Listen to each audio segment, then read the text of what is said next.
Welcome to the Teach Plus panel on the new teacher equality. I'm Lindsay Sobel. I'm Vice President of Policy and External Affairs at Teach Plus, and I have an amazing panel of educators who I'll introduce as we go during the session today. Just to share a little bit of background on Teach Plus, so we are a teacher leadership organization that supports teachers who are outstanding and solutions oriented, and supports them in leading everything from transformation in their schools to advocacy at the state capitol or the US Capitol. We work with hundreds of amazing teachers across the country from 11 states. Our CEO, Roberto Rodriguez, was invited to serve on the Biden-Harris transition team, and he is very proudly representing the voices of the educators on this panel, as well as the other Teach Plus teachers across the country as we prepare for the next administration. So Teach Plus has been a part of the teacher effectiveness movement from the very beginning. We were founded by Dr. Celine Coggins in 2009, which was the same year as the major report from TNTP, the widget effect, that really focused a lot of the country's attention on teacher effectiveness. And then also, that was the same year as Race to the Top, which had encouraged states to create a lot of teacher effectiveness policies across the country. And since the very beginning, Teach Plus teachers have been very involved in many of the things that a lot of us associate with the conversation around teacher effectiveness. Things like standards, high quality assessments that go with that, high quality teacher evaluations, standard performance pay, and strategic compensation. Those kinds of things Teach Plus teachers have been involved with all along the way. And I'll share a little bit of detail on that in a moment. What I'd really like to do today is make the case that those things are critical, and also that there are 4 other really important issues that we should be adding to the conversation around teacher quality. And so our panel today is going to talk about each of those individual issues, which are culturally responsive instruction, social and emotional learning, parent engagement, and teacher leadership. So to just share a little bit of background on what teachers have been telling us about the traditional conversation on teacher quality over the past decade. When I'm thinking about rigorous standards and assessments, we have heard from Teach Plus teachers across the country that that is a really important equity, racial equity issue, that we need to have high quality assessments that tell us how our students are doing, and we need to hold ourselves accountable to ensuring that all students across the country are achieving at high levels. I'm thinking of 2 teachers who really made an impact. One was Kalima Rahim, who's an amazing teacher from Boston Public Schools.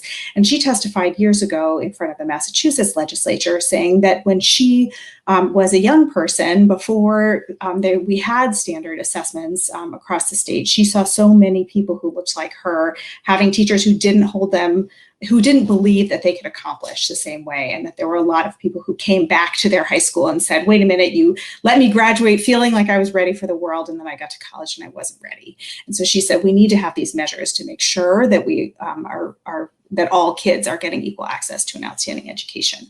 Allison Roush is an outstanding teacher in the Mississippi Delta right now.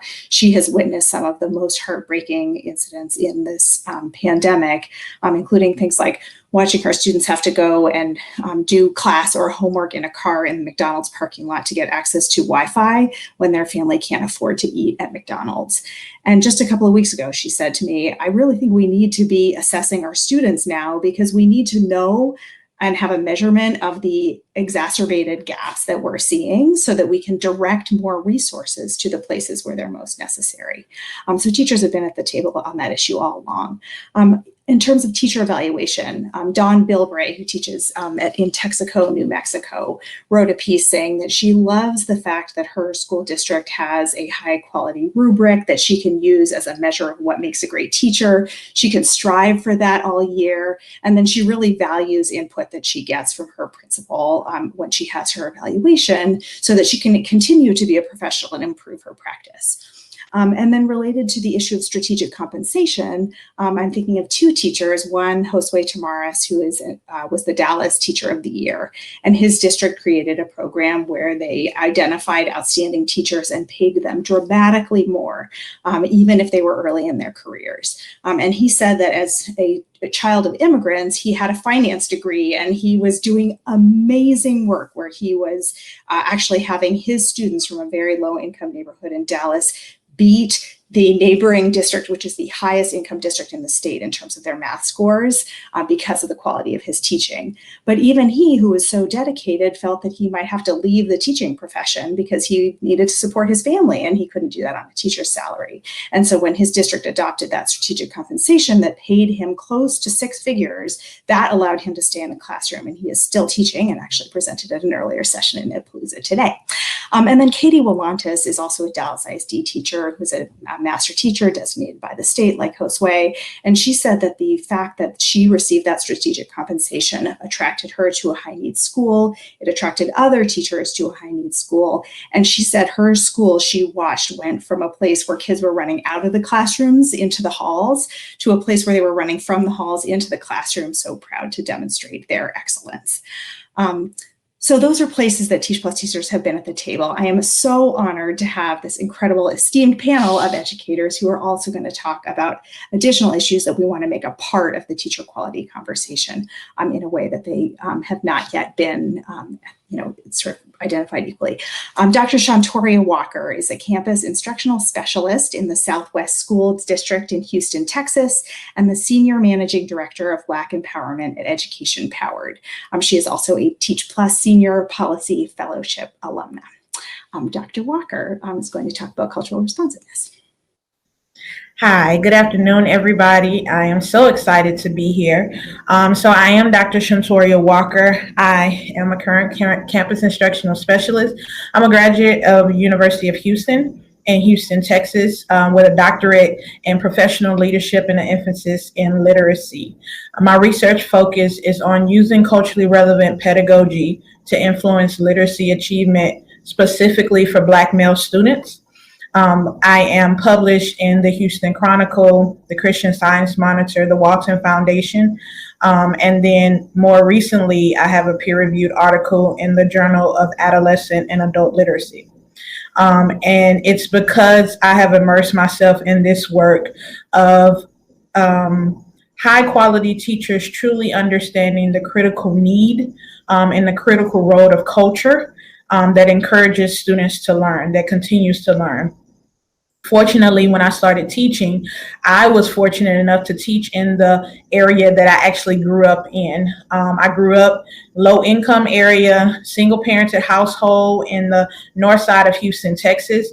And unfortunately, a lot of the messages I got growing up were not high expectations because of where I came from. I was constantly hearing the message that I wouldn't go too far.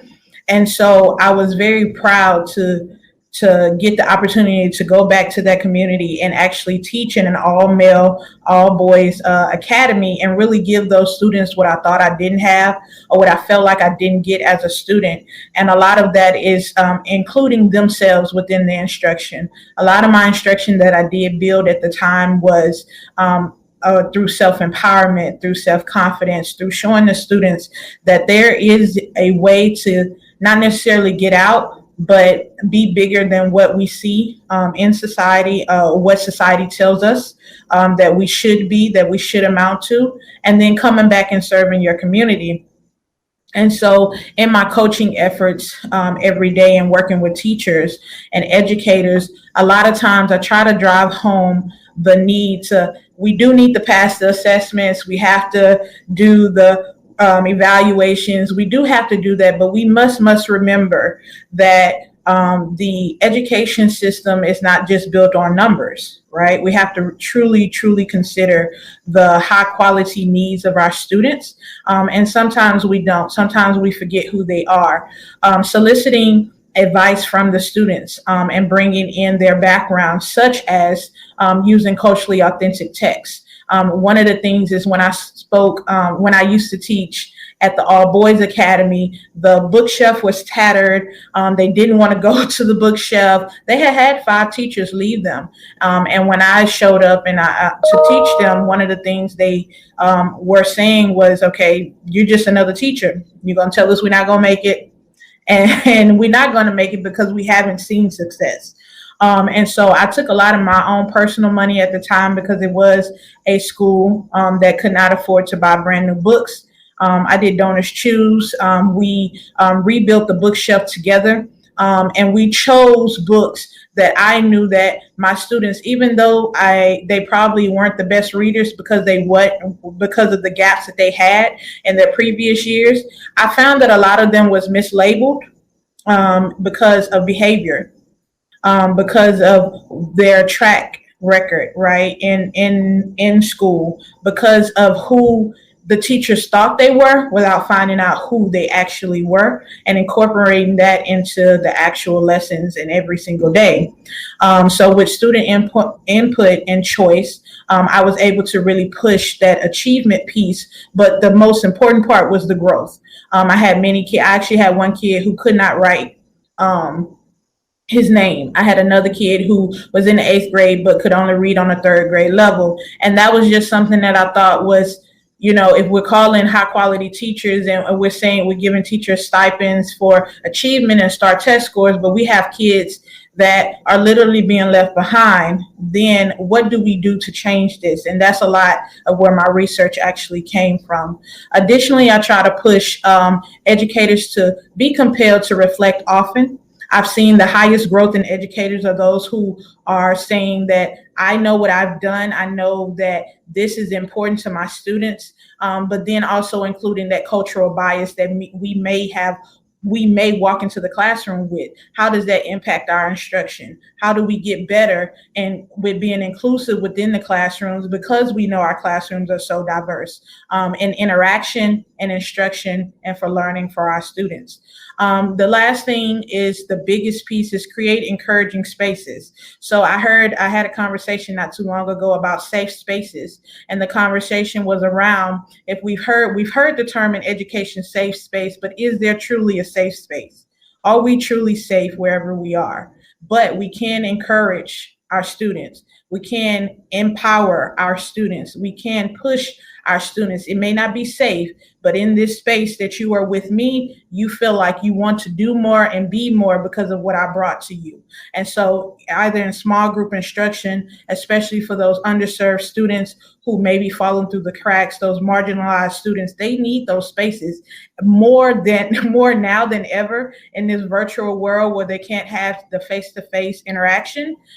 That encouraging space can still be created with them. And it's critical to learners to kind of negate that deficit mindset and that deficit model, which I had to combat for a lot of my Black male students, because they heard that they wouldn't be much, they kind of fell into that. And that was something that I encourage all teachers to do, and all educators, district leaders, administrators to consider, not necessarily when evaluating teachers, but providing them the necessary training and professional development to know how to combat that deficit model. So moving the conversation beyond just the teacher evaluation and the teacher scores, but actually moving it towards meeting the needs of our students culturally, the diverse impact in our classrooms, and so that way we can do the best that we can to serve all students.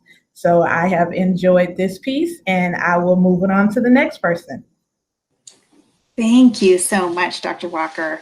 And I do want to encourage audience members to ask questions in the Q&A box. We are leaving a good portion of time at the end of this to answer questions. I am now honored to introduce Kristine Lapierre. She teaches 11th grade American Literature and Research Seminar at Hope High School in Providence, Rhode Island, where she is also a coach of the debate team and is a Teach Plus Rhode Island Senior Policy Fellow. Kristine is an elected member of the school committee in Jamestown, Rhode Island. And Kristine is here to talk about social and emotional learning.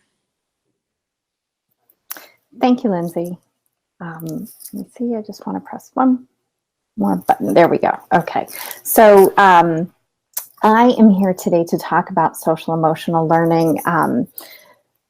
Back in March, shortly after my district stopped in-person learning and went into the virtual environment. I had some situations where some of my students were not logging in and joining class.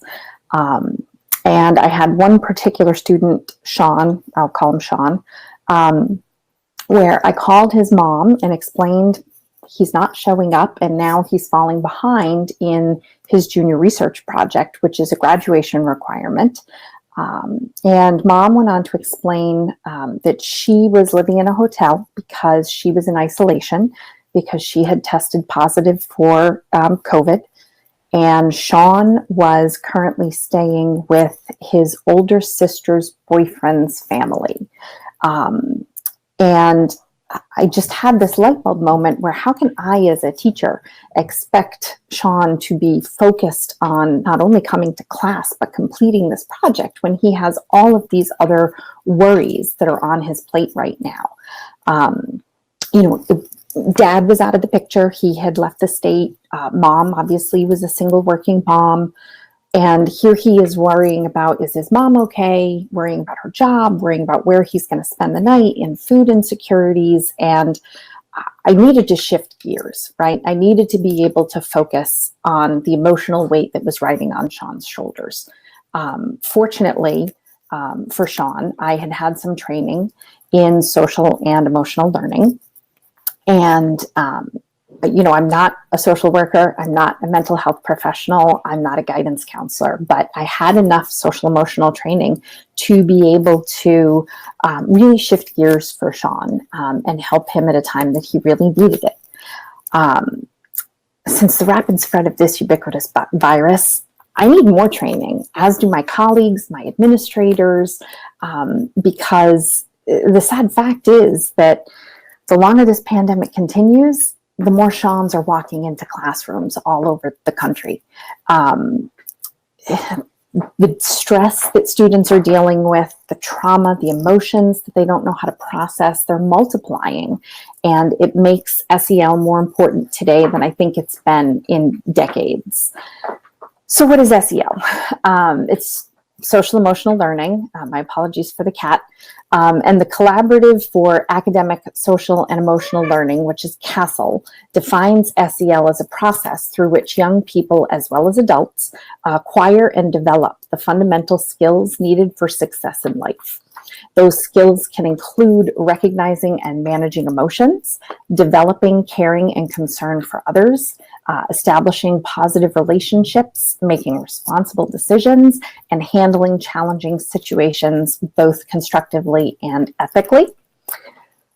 Teachers need this training because they need to be able to teach these social, emotional, and behavioral skills explicitly.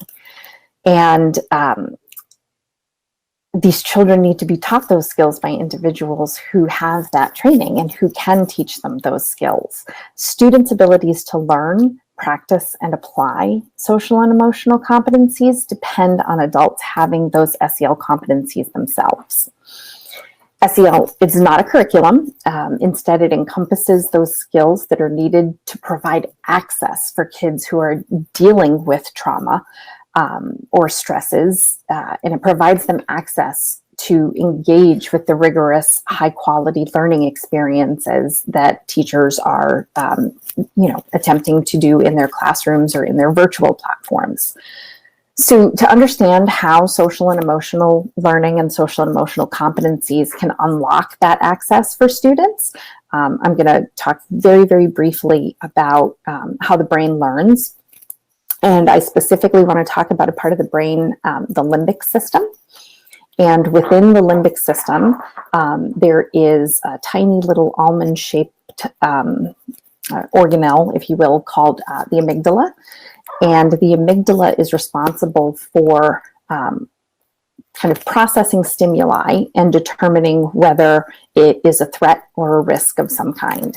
And if it is a threat, if it is a risk, then the amygdala releases the stress hormone cortisol in the brain and in the body.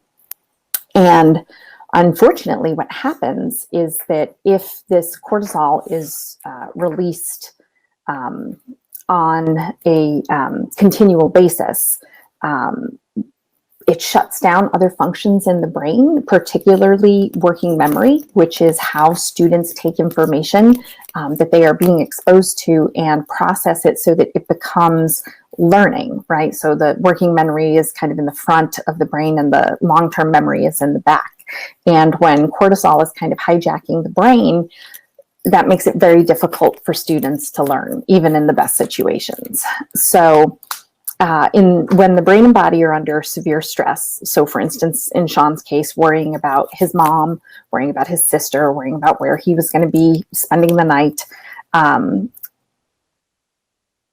he was being chronically exposed to cortisol, and it increases students' likelihood of physical illness as well as the reduction in working memory. So when students are facing situations that are traumatic, they don't necessarily have the skills that they need to regulate their emotions or to process these situations. And there can't be learning, there can't be problem solving, and there can't be critical thinking when their brain is continually producing cortisol. So this also isn't just true for children. This is also happening with adults. And if a student's coming to the classroom in this state of stress and they meet a teacher who's under similar stress, right now because of COVID, that's everywhere. We have teachers that are worried about, their loved ones, worried about unemployment, housing, paying bills, and it's really getting in the way of teaching and learning. And unless we act now and provide greater access to those training in those social and emotional competencies, we're going to see this problem get bigger and bigger because of something called epigenetic inheritance, which is when future generations who aren't exposed to trauma, their genes basically are changed because of the people who do live through the trauma. So we have an entire generation of students that are sitting in the classroom today, and if we cannot teach them how to process their emotions, how to deal with their mental health, how to really engage with these behavioral competencies, then we run the risk of impacting their lives and the lives of their children and possibly even future grandchildren. So I'm here today to advocate for the importance of social emotional training for teachers throughout the country so that they have competencies capable of dealing with the ramifications that their students are going to come into the classroom with. So, and I thank you guys for the opportunity to be here today. And I'm looking forward to hearing from the other panelists as well. Thank you so much. All right, so you've heard a little bit from our previous panelists about the importance of including culturally responsive instruction in the definition of teacher quality, as well as cultural responsiveness. I'm really honored to introduce Dr. Tasha Jones to talk about parent engagement. Dr. Jones writes curricula and teaches English at the John Duggan Academy in Springfield, Massachusetts. She's also a Teach Plus Commonwealth Senior Policy Fellow. Thank you. Thank you. I am so glad to be here amongst all of this greatness. I am going to talk to you in regards to parent engagement and how we have, how we have just sometimes have disposition that quality of the parent. I mean, just disposition parents. And so in today's education reform, we have been mandated parent engagement as a critical component for school and community relations. School leaders have been called to collaborate with diverse families and communities, and yet schools and some school leaders have allowed parent engagement, or what I like to call customer service, to remain undeveloped or underdeveloped. And the question that I pose is, why is it so hard for why is it so hard for us to commune with the parents that we serve, right? As a teacher, I actively look for ways to engage parents in their child's education. One of the things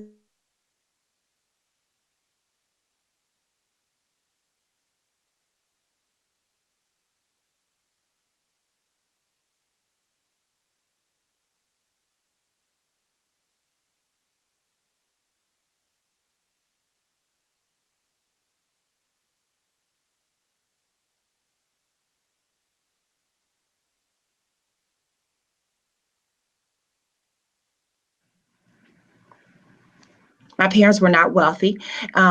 They do not have college degrees, and but they made sure that they evaluated my teachers and they evaluated my learning and my learning environment. They never lowered their expectations of me or my siblings because of their accomplishments or lack thereof. On the contrary, my parents deepened their expectations for us because of their lacked opportunities. So in today's teaching environment, parents do not have to walk through school doors because they're evaluating their children and their children's teachers from their kitchen tables. What if parents participated in their children's education as a collaborative effort? And what if we built in asset-based teaching and learning and language over deficit-based teaching, learning, and language? And how could we measure that as the pinnacle of success? So I am going to just jot or just explain a couple of practices that worked for me, and ask that you take away some of these practices and see if it makes a difference like it made a difference in our classrooms in Springfield. One, we wanted to display our welcome sign, right? And that is very crucial because nowadays the school is at, like I said before, in the kitchen tables, right? The parents are with their children, and some parents are right there learning as much as their children are learning with the classroom. And so we need to be more open to say, I would love for you to sit in if you could sit in, right? I don't have a problem with you being in our classroom and being as a presence for your child. What you need to let the parents know is that you want them to support as a parent and not as a teacher, right? Parents need to know that you will do your job effectively, but now more than ever, collaboration is imperative and or necessary.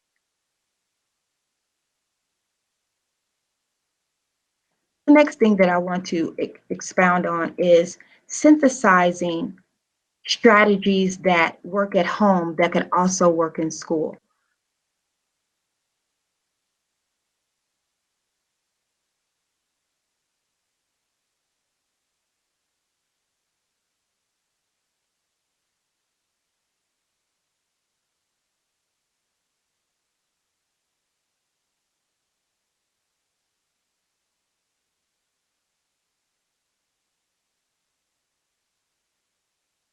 Type of communication, this type of communication and this type of close watch as it relates to their education. And so parents are now learning how to add social emotional steps into the process of their learning, how to be repetitive without being angry, how to be patient with their child. And so there are things that this is a collaborative effort where the teacher can both explain to the parent what strategies work in the classroom when they're in the classroom, and the parent can also show the teacher what incentives can actually be used and what things can be added to the conversation and what things can be taken away. And so this is an excellent stop and an excellent process in regards to synthesizing strategies that work at home and work in school, and let the parent know that this is a collaborative effort for us to do so. The next step, and I think we heard this a little bit from Dr. Walker, is being honest and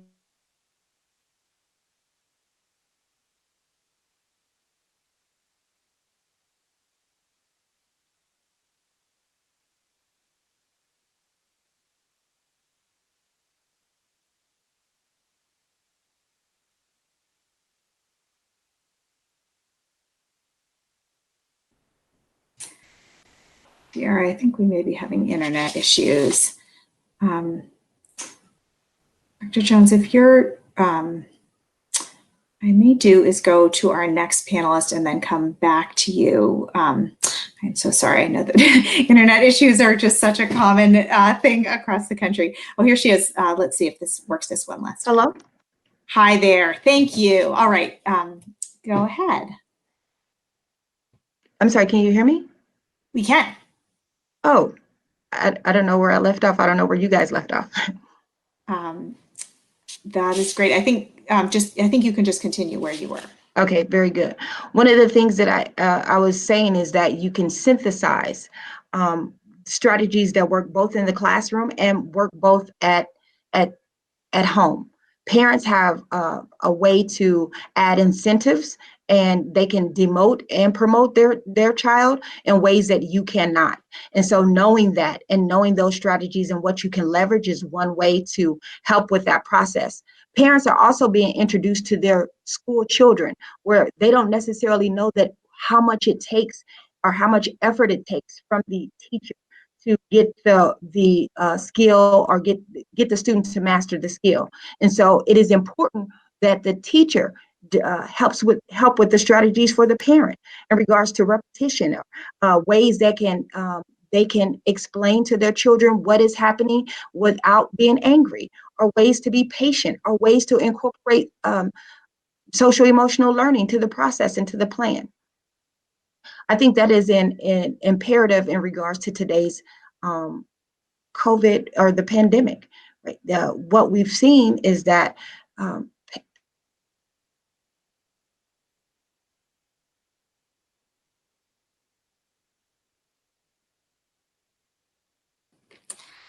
Tasha, I think we've lost you again. I think what I'm going to do is move to our final panelist, Michelle Velez, and then Tasha, there's some suggestions in the moderator chat about how we can get your internet back in place. But I'm so sorry for this. This is part of our pandemic life. I'll say this is a good lesson, that this is how so many teachers across the country are trying to teach too, that both kids and the teachers are having to grapple with internet issues. All right, so I'm so thrilled to introduce Michelle Velez, who teaches 3rd grade math and science at Jose de Diego Community Academy in Chicago Public Schools, where she leads the upper primary teams as a math coach and Achievement Network math leader. Michelle is an Opportunity Culture multi-classroom leader and a Teach Plus Change Agent Fellow alum. Thank you, Michelle, for talking about teacher leadership and how that fits into the definition of high quality teaching. Hi, everyone. Make sure you can see me. Okay, good to be here. Happy to be here. Honored to be here. I'm going to share a little bit about my journey as a teacher leader. Hope to provide some insight to this conversation. But I am a 3rd grade math and science teacher and an instructional coach at Jose de Diego Community Academy, which is in Chicago's Humboldt Park community. We are a Chicago Public Schools neighborhood school. I've been teaching there for 8 years, but my journey into teacher leadership began 4 years ago through the Change Agent Fellowship with Teach Plus. And at that time, I was a math teacher looking to make an impact in my school that really went beyond the 4 walls of my classroom. I think the motivator for me was seeing that there was good work being done and I was growing in my profession. And as you grow with your classes, you start to grow a heart for the community of the school. And so my purpose was really just to see the good work being done in my classroom multiply throughout the building. And so I as a change agent, I became a change agent with Teach Plus. They really started equipping me as an instructional coach. And so I began coaching the 3rd to 5th grade math teachers. And the cool thing about the program was that they helped us set a specific goal and a specific work within our school buildings to make change. And so my aim was to improve math attainment and to see more students mastering grade level content, which was just something that we continued to struggle in. And so through Change Agent, I learned a lot about how closely connected student outcomes were to teacher development. And so really my heart is for kids. And so if I can do something that ultimately impacts student outcomes, I want to do it. And it was a really positive experience. It helped me develop leadership skills, build relationships with teachers. And like I said, we sort of strategically looked and worked with kids in the 30th to the 49th percentile. And then we were able to see some moves. If you know anything about math attainment specifically, it takes a long time to move that attainment dial. So we did some really cool work and impactful work in just a year with that. And so that sort of got me excited to be a leader in that first year of working with teachers and finding success in that. So the next year, the Chicago Public Schools asked my school, we were an opportunity school, to be a part of a teacher leadership cohort that they call Empowered Schools. And really what drew me to this opportunity was the vision that CPS had to create a position for high quality teachers and effective teachers to be leaders without leaving the classroom. And so I think a lot of times you have high quality effective teachers making an impact on student outcomes, doing really great work, and then any sort of opportunity for them comes through an administrative track. For me personally, I'm not on the administrative track. I want to be the best teacher I can be without leaving the classroom, but also not sit on any leadership skills that I can provide. So it was awesome to me that CPS was opening up, basically pioneering a program that could potentially open up a permanent position for teachers like me to keep growing and do leadership work without leaving the classroom. And so I commend them for this endeavor. I'm now in my third year of the cohort. I'm part of the first cohort, and so every year they're adding teachers to that number. But what I really commend them for, that I would highlight, is that they recognize that this work means that we have to design schedules for teachers like me to be able to do the teacher work and the teacher leader work in the same work day. Because what happens a lot of times is these teachers like myself, we're doing it late into the night at school or coming in early to be able to be effective leaders. And so I like that this program is allowing us to design a specific set schedule that I'm telling you takes the whole community to work, because it requires specific coverage in my classes when I do leave that kids are used to, and training that teacher to know how to take over my class. All of it is really, it's a team effort to see just even we have 3 teacher leaders in the building, to see them released to do this leadership work. And so, yeah, to design schedules and then also to pay teachers for this additional work. So CPS is right now giving us a stipend, and they're working with principals to make that a part of the budget.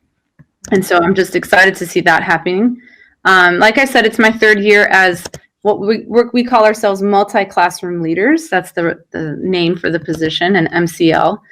And so, like I said, I'm able to still remain in my classroom and work with kids, but I also coach 2nd to 6th grade math teachers. And you might wonder what coaching looks like for me. It looks like a lot of planning time with teachers built into my day. It looks like me developing professional development and PLCs. A lot of times we'll pick one goal, like we're working on exit ticket assessments, or we're looking at data. And so I'll develop PD with my math teachers, so we're all doing it the same way. Looks like observation and debriefs. It looks like me co-teaching, which is really fun, especially as I move with some of the students I've already had. And then I get to push in and co-teach with teachers. I know the kids and I know the 3rd grade content. So then I'm able to support 4th and 5th grade teachers from that lens. It also looks like a lot of peer observations. Sometimes just yesterday, a teacher pushed into my room just to see my work with SEL and in math. And so what it's really done in 3 years, what I've seen, is that it's created an entirely different professional culture in my school building, one that is collaborative and open, and teachers working together. And I really think that's because the leadership has come from the teacher level, where I'm able to sit alongside and say, hey, why don't you try this? I'm going to try it too. And we're doing the work together, but there are teacher leaders helping support that move. And it's not just admin to teacher. I think it's really powerful work. We've also seen teacher ratings improve tremendously, which I believe that they're becoming just more excellent in their practice. And then ultimately, like I said, I think that we're seeing it in student growth. We're working with smaller groups. We're being innovative in how we work with kids, trying to meet them exactly where they are. So that's sort of my story as a teacher leader that is continuing to grow. I'm still learning. There are imperfections in it, and we're we're figuring those out as we go, but I do love it just as much as I love the classroom. So I'm glad that I'm able to do both. Thank you so much, Michelle. So that is our panel. I'm going to turn it back over to Tasha Jones, who I'm so delighted has joined us to finish your remarks, and then we'll open up to questions and answers. All right. I don't know what happened there, but I'm going to finish where we started. So I'm just going to go over. Hello? Yes, we can see you. Okay. I'm just going to go over briefly the 5 things that I think are imperative in regards to parent engagement. We live in a different environment right now. Teaching is done at home. And because teaching is done at home, parents are evaluating their children and the teachers from their kitchen tables. One of the things that I think is going to be extremely helpful is display your welcome sign. As a teacher, go ahead and ask the parent, can you be a thought partner with me in regards to your child's learning, in regards to your child's education? What things can be done more effectively? What strategies can you bring to the table that can help me to get to the core of your child's learning? And at the same time, the parent might be needing some strategies that can actually work with the child doing homework. Sometimes I've come to the realization that since COVID, parents are actually just now meeting their school children. They're just now learning how their children need repetition, or how their children need someone to stand over them to actually do the work effectively. And so I can lend some SEL strategies, and I can lend some strategies to the parent, and that as a collective, when we collaborate, we can synthesize strategies that work at home and in the classroom that can actually move the child the way we want them academically. Another step that I wanted to discuss was being honest and being clear about your student, teacher, and parent expectations. It is okay to tell the parent what your expectation is, what the learning expectation is, and how you're going to be grading their child or evaluating their child. If you have strong methodologies with mastery grading, it is okay to let the parents know that you use standard-based grading and that their child is going to be graded maybe 3 times on one assignment. And so that helps in the long run. So if a child is not turning in the work, right, and they get 3 opportunities to get it graded, then the parent can know for sure that that was a decision that the child made as opposed to a missing assignment, right? So be very clear in regards to what it is that you are stating regarding your expectations about your classroom and about your practices and methodologies. The final couple of statements that I want to make is teachers, I would have advised that you are not afraid to admit when you have missed it, right? Students know when we exaggerate or when we, say things that are not wholly true. Parents know when their children exaggerate or when they say things that are not wholly true. Therefore, it is just okay to say, I missed it. I missed it today. I probably could have done something a little bit different and I didn't. What I'm asking you for is a second chance, just like I would give your child a second chance. And because of that, that opens the door to trusting the teacher, to saying to the teacher, I'm human too, and sometimes I miss it, right? And so that parent relationship is even more grounded now because the parent knows that you're capable of being adult and admitting when you have missed it. And then my final statement is just exploit the small wins. When their child moves 1, 2, 3, 5, 10, 30 points, make it a big deal. It is a big deal, right? That we are excited about our small wins and we are strengthening our weaknesses, and you are not going to be called all the time when your child is doing something wrong, but you're also going to be called when your child is doing something right. When I instituted these steps and when I had my team institute these steps, what we had was not only increased parent engagement, but we had lowered absences. We had increased in-class learning because students were present and their behaviors lessened. We improved academic success, and we had about 80% of our students who improved academically. Not only that, when we transitioned from in-class learning to remote learning, we had 90% of our students in class on a daily basis. And that is because we had communications with the parents, and parents knew exactly where they stood, and the teachers knew exactly how to make sure that they used that leverage that the parents gave. So that was in essence what I talked about. Thank you so much, Dr. Jones. You are such a leader in the parent engagement universe, and it's such an important piece of the work that outstanding teachers do. So we are now at the question and answer section of our program. The first question is really about one of the important levers that relates to teacher effectiveness, and that's teacher preparation.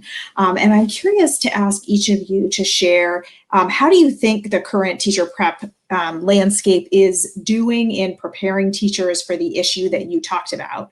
And then also, what could they be doing better in that area? And I'll just open the floor to anyone who would like to start. Well, I'm gonna jump in there because there is so much trepidation around communicating with parents, especially urban parents. Then I think teacher prep leadership and programs need to lessen that thought process, right? Parents are humans, and whether or not they have all the money in the world or no money at all, they are excited about their children, right? I have yet to meet a parent who said, I don't care about my child. And so one of the things that we need to go into thinking about that process is alleviating or demystifying what parent engagement looks like, right? We need to open up the doors to, I like calling it turning on my welcome sign, right? If we frame the work in regards to parents are always welcome, then we have a thought process to say that we are providing customer service, and that customer service is going to be crucial to their child's success. And so I think, number one, to answer your question, teacher preparation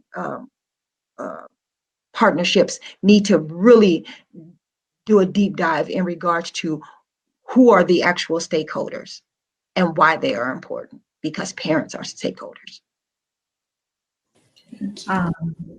Going along with that, I really think, so actually, I've coached about 4 brand new teachers, just finished a teacher prep program. I'm starting my first class virtual. I don't know what I'm doing.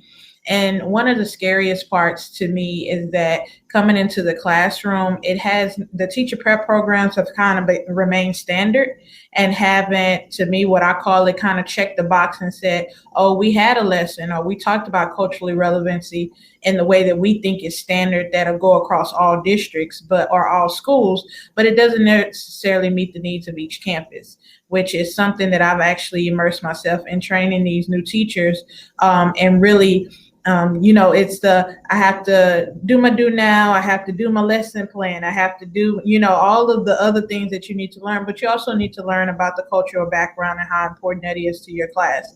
And so just really talking through that and what that means. The district I am now, so when I walked into the classroom where I was teaching, a lot of the young men that looked like me were very excited to see me. And so knowing that representation matters in these classrooms that I see today, a lot of the kids are very excited when their teacher is walking in looking like them. But then the teacher continues to just teach, and then not really hone in on that representation piece, and that cultural background and making that connection. And I really think that's where teacher preparation are missing. And that's something that I hope that from this point on, they start to consider as they continue to train new teachers for the classroom. Thank you. Michelle or Kristine? Sure, I'll go. I think that just empowering teachers and giving them an opportunity to lead is really the first step. I think that as I've worked with different teachers, they don't know how much more they can do, and how much more they can offer. I had, there was a teacher I coached for 3 years that's been teaching for 25 and was gracious enough to receive a coach who was, much younger than her. And so that was tricky, right? But she told me about a year ago that she hasn't had this much fun teaching in a long time. but it's re-inspiring what I think is an amazing profession and a real profession. Like, I want teachers to know that you are doing professional work that takes smart, strategic thinking and can also be fun for us. And so I just think, finding ways to open up those opportunities and say, there's ways you can make an even greater impact. Are you having fun? Don't you want others to have fun too? And just multiplying the work, really. Thank you. Kristine? Yeah, so I'll weigh in last, and I'll be very quick because the teacher preparation program that I went through actually just went through a redesign process. And one of the first things that they did was they surveyed the major districts that are in the area, and they asked the current teachers and the administrators, and what didn't you get in your teacher preparation program that you wish you had?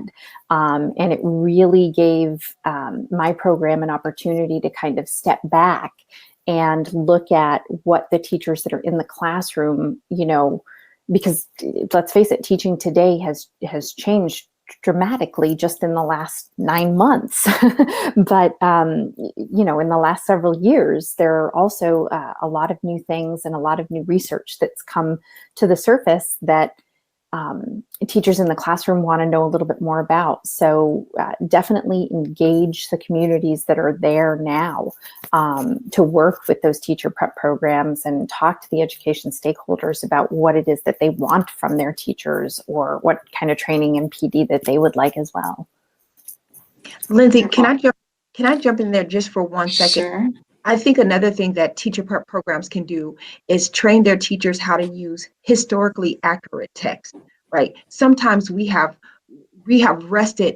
have rested, and the programs have rested in this untruth or alternate truth.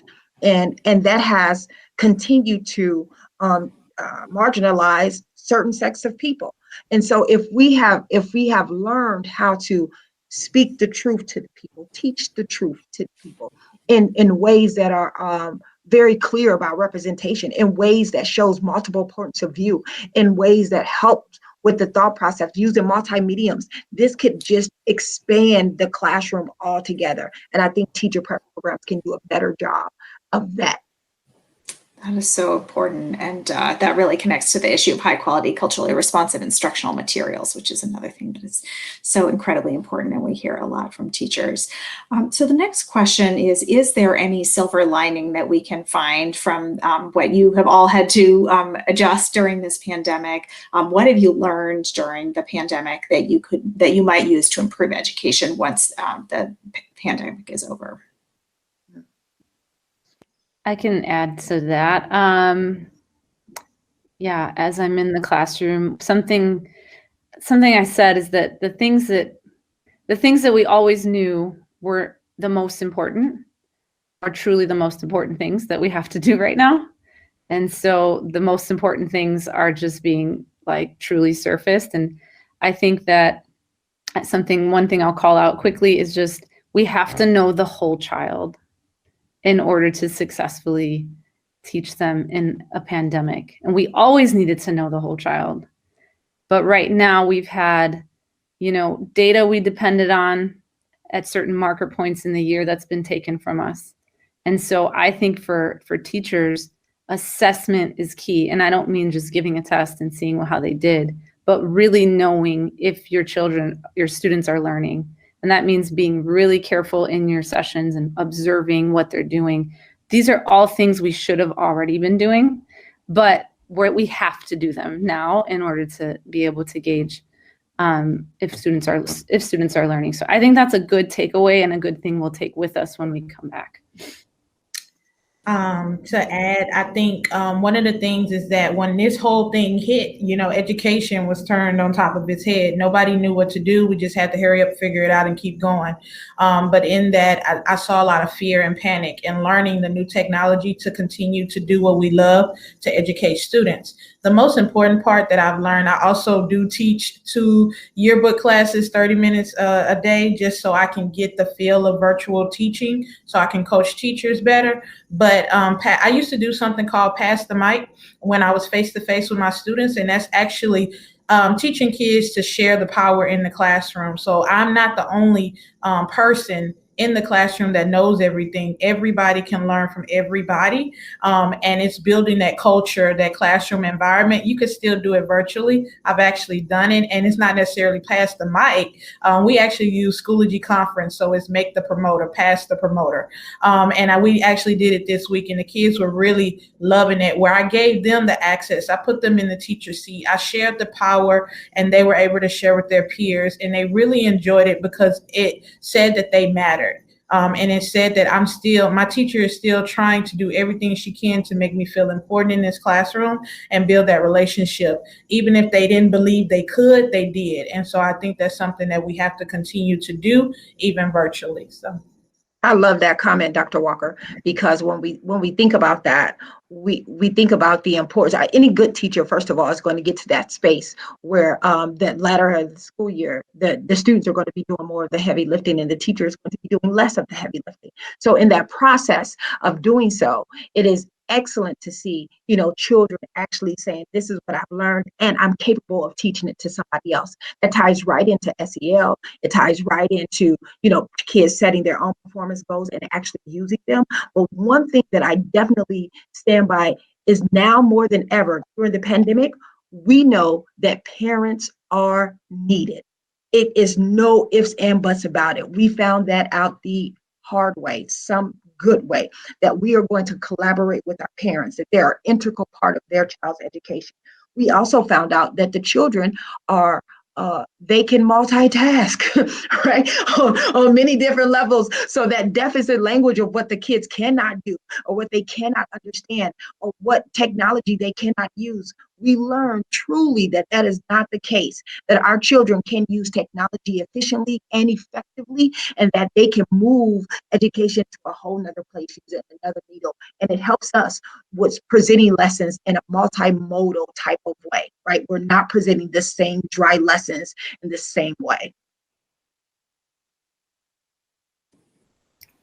One of the things that I get a lot out of, and I know my students do as well, is I still do make time for one-on-one conferences with kids. And I think that those are so important, because when it is just the two of us, then I can really kind of hone in on not just their academic work that they're doing with me, but also, how are your other classes going? Is there anything that you need? How can I be an advocate for you with some of your other teachers? And really still, working on building that relationship with, my students on an individual basis, but also still making them aware that I'm still an advocate for them within the school building, even if they're not there. Mm-hmm. It's very important. Mm-hmm. Wonderful. Thank you. Well, we are just about coming to the end of our session. I want to thank our panelists. You are just doing such remarkable work in the classroom and in your schools every day, and then also as leaders. In addition, every one of the women in this room have made incredible impact in terms of advocating for policy change at the district level, at the state level, and even at the federal level.